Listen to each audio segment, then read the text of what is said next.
Waalaikumsalam warahmatullahi wabarakatuh. Saya pernah mendengar cerita ini dari siapa ya? Pokoknya dari salah satu santri juga. Kalau Mang Karna itu eh, dapat kerjanya dengan jus ama, tapi versinya lain. Dibilang katanya pas interview seluruh jus 30.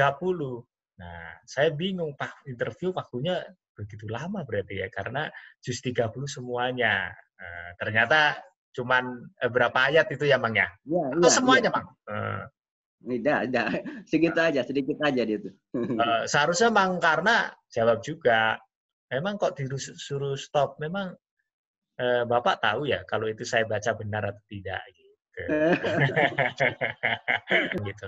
Oke, sekarang siapa yang mau bertanya? Silakan atau akan memberikan tanggapan atau tambahan atau cerita seperti Mang karena akhirnya pengalaman. Silakan Bang Solihin. Ya, terima kasih. Assalamualaikum warahmatullahi wabarakatuh. Tadi ini mungkin sedikit disinggung sama Mang Karna tadi tentang keutamaan silaturahim ya. Pertanyaan saya, silaturahim itu apakah hanya terbatas pada orang yang mempunyai hubungan kekerabatan, misalnya tante, om, Pak D gitu orang Jawa, ataukah semua? Jadi semua saudara kita yang penting seakidah gitu. Jadi terlepas dia ada hubungan kekerabatan ataupun tidak, maka itu juga dinamakan dengan silaturahim. Mungkin demikian pertanyaannya, Mang. Terima kasih. Terima kasih. Baik, Mang Karna, silakan ditanggapi atau dijawab. Ya, baik, terima kasih. Alhamdulillah, luar biasa pertanyaan dari Mang Solihin. Memang untuk silaturahim itu kita dasarnya adalah akidah, ya. Bahwa seluruh muslim adalah saudara. Maka tidak terbatas oleh saudara yang hubungan nasab, kemudian hubungan perkawinan, seperti itu. Jadi seluruh muslim kita harus silaturahmi, harus menyambung silaturahim antara kita dengan seluruh muslim seluruh dunia. Demikian Mang Yato, terima kasih. Barangkali ada yang menambahkan? Kalau tidak ada, saya mau menambahkan. Ini kok menambahkan begini. Silaturahmi, saya suka sekali kalimat itu. Tapi lama saya memahami atau kenapa sih orang silaturahmi itu kok rezekinya banyak. Mungkin Mang Rizal juga banyak pengalaman tentang praktek ini. Jadi kemudian saya menemukan sebuah buku. Kenapa manusia itu nggak punah? Ya, tidak punah. Karena manusia itu sangat pintar sekali bekerja sama. Jadi barang siapa berusaha untuk tidak bekerja sama atau memutuskan network, bahasa kerennya itu, maka dia akan punah. Oleh karena itu, saya menemukan sebuah di dalam mengambil orang, terus kemudian rekrut orang, itu salah satu hal yang saya sangat utamakan. Itu adalah bagaimana dia bisa bekerja sama.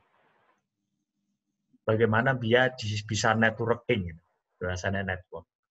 Nah, itu saya praktekkan sendiri. Kalau dari sudut sisi praktek setiap harinya, ya, bahwa saya tidak membatasi siapapun di dalam hubungan. Saya selalu memiliki pikiran bahwa namanya expose to opportunity. Karena rezeki dan segala macam itu tidak bisa. Hanya bisa dipikir, diusahakan, tapi tidak bisa dipastikan apakah itu menjadi rezeki saya atau tidak, ataukah itu yang paling penting adalah bersilaturahmi, memasukkan diri saya di dalam suatu jaringan itu. Jaringan misalnya. Saya harus biar terekspos atau terjaringan kepada Mang Aib, maka saya harus kenal Mang Aib. Begitu kenal Mang Aib, maka saya akan dikenalkan oleh teman-teman Mang Aib. Terus, dan seterusnya. Nah, oleh karena itu tuh konsep silaturahmi atau sebutan di kita mungkin silaturahmi. Misalnya saya dengan Mang Soleh, saya masih jaga hubungan dengan Mang Soleh Afifi karena Mang Soleh Afifi adalah seorang dokter atau seorang kiai. Paling tidak saya akan terekspos opportunity dia di dalam hal cara berpikir. Karena kalau saya terekspos kepada orang pergaulannya jelek, saya pun akan terekspos jadi jelek. Nah, itulah yang dinamakan connect satu dengan yang lain, connect dengan satu lain. Saya biasa seperti itu. Bahkan saya suka nggak apa-apa, saya kenalin aja. Boleh nggak saya ikut? Paling tidak saya itu. Nah. Terus kemudian ada juga kenapa kita harus kumpul dengan orang soleh. Nah, itu sempat saya pikirin, kenapa ya orang harus kumpul? Ternyata itu adalah bagaimana menentukan kalau kumpulan kita, jaringan kita, atau snowball kita, atau maksudnya salju kita itu bagus, maka kita akan namanya benar salah atau baik buruk. Itu ditentukan oleh jaringan kita ternyata. Jadi kalau jaringan kita orangnya suka ke karaoke, maka saya pernah expose, saya juga expose di situ, tapi logika dia berbeda. Kenapa? Ya nggak apa-apa kali karaoke mah. Kan itu cuman, tapi cara untuk benar atau salahnya ini menjadi ambigu. Jadi mana itu benar salah? Ya itu tadi, bahwa kumpulilah orang yang soleh itu. Oleh karena itu, salah satu hal yang sangat penting itu adalah bagaimana kita bersilaturahmi kepada yang orangnya baik-baik. Kedua, yang kadang itu kalau aku ingin menjadi misalnya pengusaha, maka jaringan saya, silaturahmi saya harus orang pengusaha. Karena saya nanti benar salahnya di situ. Oh, kalau orang logika cara berpikir tujuannya adalah seorang pengusaha. Tetapi kalau kita ingin menjadi seorang peneliti, maka ekspos kita silaturahmi juga seorang peneliti. Karena ternyata manusia itu terbatasi ketika mau membuat jaringan itu, atau ketika silaturahmi itu berdasarkan warna. Ternyata itu berdasarkan warna juga. Jadi nggak bisa kita terlalu lebar. Kecuali almarhum Gus Dur. Nah itu lain lagi. Kalau almarhum Gus Dur itu sangat memelihara network. Jadi sampai yang kecil-kecil dari bawah ke atas yang saya baca dan saya perhatikan itu masih dijaga. Pengalaman hidup saya waktu almarhum Ustadz masih hidup, setiap saya ke Bogor, itu saya sempatkan untuk mampir ke Ustadz. Waktu saya masih kerja di luar Bogor. Saya pernah di Riau, pernah di Tegal, pernah di Malang, kemudian pernah di Lampung, terakhir saya balik lagi ke Bogor. Itu setiap saya ke Jakarta, dari Jakarta saja, saya sempatkan kadang-kadang ke Bogor. Terakhir almarhum Mang Amsar, itu pernah tidur dengan saya, sebulan sebelum beliau meninggal, itu pernah tidur satu hotel dengan saya di Bogor. Mang Amsar pernah tanya ke saya, Mang Rijal, kenapa? Mang Rijal dari Jakarta, saya waktu itu mohon maaf menginapnya di Hotel Senayan. Saya tinggalkan di hotel Mulia. Saya ada diajak meeting kantor Hotel Mulia. Saya tinggalkan hanya untuk ketemu Ustadz. Saya tidur di Hotel Permata Bogor situ karena waktu itu Mang Amsar Mang Rijal, aku pengen tidur di hotel katanya. Oke, sebelum beliau meninggal ya. Nah kemudian saya ngobrol-ngobrol sama ini. Saya hanya sharing bahwa saya rasakan saat saya ketemu Ustadz, saya minta doa, Man. Minta doa ke Ustadz, Ustadz tolong doakan saya supaya kerjaan saya lancar, usaha saya lancar. Selalu saya sampaikan. Dan selain doa itu kita bukan hanya kita malu kalau ngasih uang. Saya dulu gajinya masih kecil waktu kerja dulu.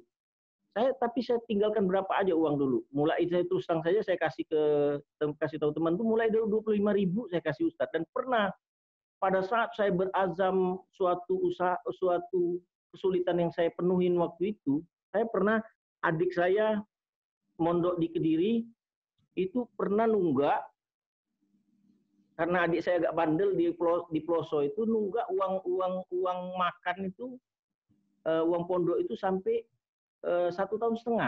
Saya nggak punya uang waktu itu, Mang. Saya masih kerja di Bayer. Waktu pertama kali kerja. Dan gaji saya, Mang, 70% gaji saya waktu itu, saya ingat betul, itu saya kasihkan ke Ustadz. Selain saya silaturahim ke Ustadz. Alhamdulillah, itu saya minta doa sama Ustadz, ya. Dalam waktu 1 bulan saya nanam bawang merah, Mang. Bawang merah waktu itu kan kesulitan nanam bawang merah itu adalah murah, Mang, harganya. Saya tanam di Brebes. Saya dapat harga bagus sekali, Mang. Ustadz, saya lagi nanam bawang merah, saya bilang. Tolong Tat doakan agar hasil panen saya harganya tinggi, Tat. Tolong doakan, Tat. Iya katanya, nanti saya doakan Mang Rijal. Alhamdulillah pada saat itu pas saya panen harganya tinggi. Nah itu salah satunya manfaat silaturahim tadi. Kita terutama ke guru-guru sampai hari ini, Mang, saya mendawamkan silaturahim kepada selain kepada rekan teman bisnis, teman-teman sekuliah, teman kantor, teman-teman kantor, terutama saya sering juga kepada guru-guru yang kata Mang Usman, Mang Rijal, ada guru yang ada ustadz di daerah Cijeruk sana sudah usianya di atas 100, Mang Rijal. Itu saya pada saat pulang ke Bogor, saya datang, Mang Usman di mana alamatnya? Di sana, Mang Rijal. Nah, itu saya datang, Mang, saya minta doakan. Artinya manfaat di silaturahim ini, baik kita dalam hal untuk mendoakan sama orang-orang yang alim, didoakan sama orang-orang yang alim. Selain itu juga adalah kita kepada teman-teman satu seperti kita sama-sama alumni ini adalah mendapatkan ilmu. Kemudian di dalam usaha teman-teman dalam satu usaha itu manfaatnya sangat tinggi. Kita bagaimana mengupgrade produk kita. Bagaimana supaya kita tahu selling point dari produk kita sendiri sehingga kita mudah untuk menjualnya, ya, mudah untuk mungkin dipersingkat, Mang, karena masih ada pertanyaan dari Mang Soleh tadi satu. Saya kira itu saja. Jadi silaturahim ini sendiri apa yang disampaikan oleh Mang Karna itu ya harus kita bangun baik terhadap kita sesama Muslim maupun sebenarnya kita bangun juga sesama non Muslim dalam versi ya tidak dalam versi dalam muamalah seperti itu yang saya lakukan. Saya kira itu, Mang, tambahan dari saya. Ya, terima kasih, Mang. Oke, sekarang pindah dari Mang ke Mang Soleh ya, karena kita waktunya sudah ini, mungkin ada banyak yang mau perlu ya. Silakan, Mang Soleh. Assalamualaikum warahmatullahi wabarakatuh. Waalaikumsalam warahmatullahi wabarakatuh. Iya. Ke Karna tadi,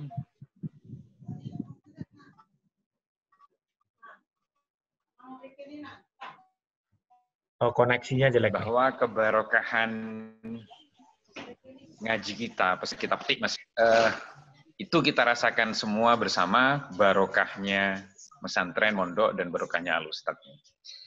Nah di dalam hal barokah ini saya ingat Mang Karna waktu itu getol betul memang mengaji di Al-Qur'annya, rupanya khusus dengan ngaji Al-Qur'an, terutama ketika itu dengan Ustadz Zain almarhum ya, almarhumlah. Ya, alhamdulillah. Saya sempat diajak Mang Karna setor hafalan juz sama itu ke Ustadz Zain. Ya. Mang Karna. Dan ini alhamdulillah Mang Karna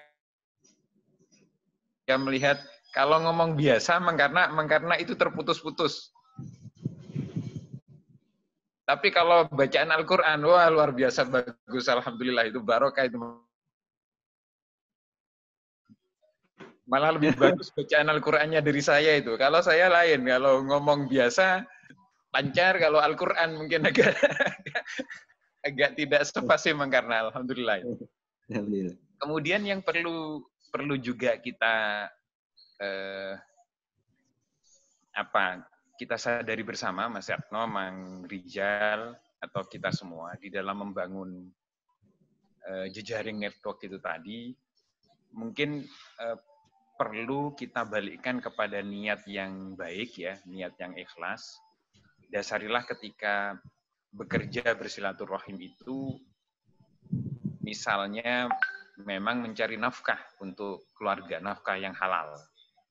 Dasarilah dengan mencari ridha Allah juga. Sehingga dalam hal networking itu harus dihilangkan betul sesuatu yang sifatnya hanya duniawi saja, atau bahkan yang sifatnya nanti maaf ada kalau di dunia bisnis itu kan kalau sudah bernegosiasi itu kan kita itu kayak ada lintasan kalau yang saya rasakan itu ketika bernegosiasi itu kadang-kadang ada rasa yang tidak enak di dalam hati. Nah, yang begini-begini, yang sifatnya tidak ikhlas dengan sesuatu yang tidak baik itu monggo kita hilangkan. Nah, saya kira Mamang bisa merasakan itu ketika bernegosiasi, membuat networking dan seterusnya. Dasari betul dengan niat ikhlas lillahi ta'ala di dalam mencari kerja, untuk mencari rezeki yang halal. Itu saja Mas Yatno, tambahan dari saya. Ya, terima kasih. Waalaikumsalam. Ada lagi yang mau nambahkan? Oh ya, Bang Mumu. Assalamualaikum warahmatullahi wabarakatuh. Waalaikumsalam warahmatullahi wabarakatuh. Sedikit ya, Bang ya. Ya. Terkait silaturahim tadi, terutama ke pesantren ya. Karena kita adalah alumni Nurul Imdad. Saya sangat berharap sekali gitu. Ini kan kebetulan tahun ini karena memang ada wabah corona ya. Paling tidak setiap haul pondok atau misalnya pas haul almarhum guru kita, Ustadz gitu ya. Kita sudah jauh-jauh hari meniatkan diri kita untuk silaturahim ketemu dengan keluarga Ustadz. Karena kan di kitab Ta'lim juga wa min ta'zimil ilmi ta'zimu ahlihi. Sebagian daripada mengagungkan ilmu adalah kita menghormati, mengagungkan ahlul ilmi. Ahlul ilmi siapa yang memiliki ilmu dan keluarganya. Nah, ini dicontohkan oleh putra-putra almarhum. Guru kita Ustadz Wahid dan Ustadz Aas itu pas haul, Ustadz Wahid pas haul di Krapyak itu pasti berangkat. Dalam kondisi apapun saya selalu lihat itu beliau pasti berangkat ke Krapyak. Begitu juga dengan Ustadz Aas ya. Setiap ada haul di pelosok atau haul di pesantren yang di Sukabumi itu beliau selalu berangkat. Maksud saya ini mudah-mudahan bisa dijadikan contoh untuk kita. Paling tidak nih kita bisa bersilaturahim setahun sekali atau misalnya tahun 2 kali atau paling tidak pas haul Ustadz lah gitu. Jadi kita niatkan kita untuk kalau misalnya itu di waktu istilahnya di waktu kerja mungkin kita bisa ambil cuti kalau sudah dapat info jauh-jauh hari. Tapi biasanya ibu itu menjadwalkan selalu hari Sabtu atau Minggu gitu kan dengan tujuan supaya kita ini alumni bisa datang. Nah, satu contoh di sini di tempat keluarga dari ibu saya kan ada pesantren juga. Di situ setiap haul itu bahkan seminggu itu santri berdatangan terus ribuan gitu. Nah, saya kadang-kadang suka terpikir gitu, alumni Al-Imdad itu kan luar biasa banyak. Tapi sangat sedih gitu ketika pas haul itu yang datang tidak sampai 50% gitu, bahkan 20% juga tidak gitu ya. Mudah-mudahan ini bisa dengan Zoom meeting ini kita bisa bangun dari awal gitu. Kan kalau misalnya kita ketemu ya di pondok gitu ya sambil kita istilahnya bernostalgia selama kita di pesantren seperti apa gitu. Ibu juga mungkin nanti kan ada keluhan apa di pesantren yang mungkin kita bisa pikirkan bersama solusinya terkait masalah dana atau yang lainnya. Itu paling tidak setahun sekali gitu kita ketemu di pondok, mudah-mudahan sih ada manfaat yang besar gitu. Paling tidak untuk kita, karena tidak mungkin kita bisa seperti ini wasilahnya kalau di antaranya kita tidak berguru kepada almarhum guru kita. Mungkin itu saja ya, mohon maaf sebelumnya. Ya. Terima kasih. Assalamualaikum warahmatullahi wabarakatuh. Waalaikumsalam. Terima kasih sekali Mang Mumu ajakan dan himbauannya. Semoga kita bisa mendengarkan dan melaksanakannya. Ada lagi? Oh, Mang Hasan. Saya pikir ini yang terakhir ya. Silakan Mang. Assalamualaikum warahmatullahi wabarakatuh. Mama yang terhormat, saya mah cuma satu aja ke Mang Ustadz karena saya dulu itu setoran ke Mang Ustadz Karnap kalau hari Minggu. Jadi waktu itu saya tuh bandel, suka bolos, main bola, lari gitu, nggak mau hafalan. Makanya sekarang saya minta ridhonya, minta maafnya dari guru saya, Mang Ustadz Karna, supaya maafkan saya yang bandel gitu. Sama-sama. Sama dimaafkan. Tidak lupa juga. Saya sekali hari main bola. Ini itu saja. Assalamualaikum warahmatullahi wabarakatuh. Waalaikumsalam warahmatullahi wabarakatuh.